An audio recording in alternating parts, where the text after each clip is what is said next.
DGISI और DGISPR फरमाते हैं अपनी ख्वाहिशात की तकमील के लिए कानून और आइन का रास्ता अख्तियार करें वरना मुल्क में अदम इस्तेकाम पैदा हो जाता है।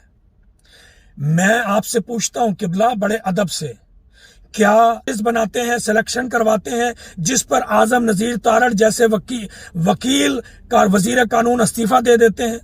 क्या आप कानूनी रास्ता अख्तियार करते हैं वजीर आजम को इनडायरेक्ट उनके करीबी आदमियों के जरिए से इलेक्शन कमिश्नर का नाम भेजकर?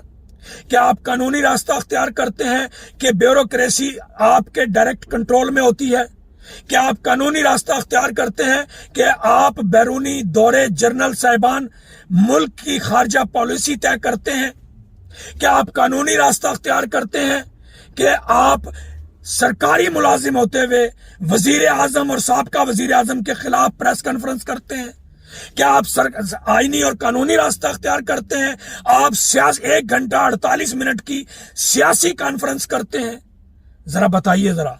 और आप कहते हैं कि 30-40 साल की सर्विस के बाद कौन गद्दारी और साजिश का तमगा लेकर जाएगा?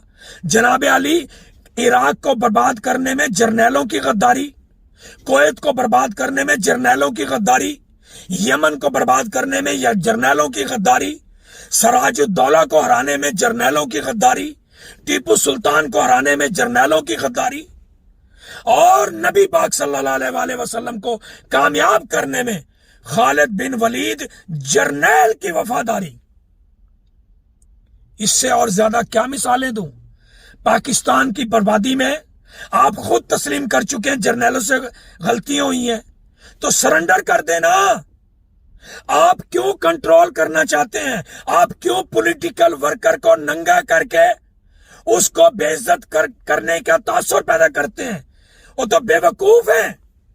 मैं समझता हूं जिस तरह फौज का जवान सरहदों पर कुर्बानी देकर अजियतें बर्दाश्त करके शहादतें बर्दाश्त करके सीने पे तमगे सजाता है, इसी तरह पॉलिटिकल वर्कर भी आप जैसे जालिमों की जुल्म बर्दाश्त करके, कपड़े उतरवा कर, तशद्दुद बर्दाश्त करके सियासत के अंदर अपने सीने पे तमगे सजाता है, तमगे सजाता है। अगर आपने खौफ पैदा करना है तो मुल्क के बाहर, सरहदों के बाहर दुश्मनों में पैदा करें। आप अपने अवाम, एक तरफ आप कहते हैं अवाम के बगैर फौज कुछ नहीं, लेकिन अवाम में नफरत पैदा करके फिर आप क्या हासिल करेंगे? महंगाई आपकी वजह से हो रही है, लेकिन बदनाम सिविलियन वजीर आजम होता है।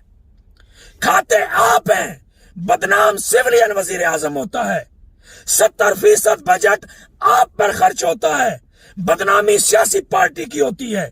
मैं समझता हूं अब वो वक्त आ गया है कि जवाद अहमद डिजिटल मुशीर वजीर आजम शहबाज शरीफ की तरह लोगों को सच बोलने की हिम्मत मिलती जा रही है, और इंशाअल्लाह ताला आने वाला वक्त है आपको गैर आईनी, गैर कानूनी तमाम ताकत से सरेंडर करना पड़ेगा, सरेंडर करना पड़ेगा, सरेंडर करना पड़ेगा।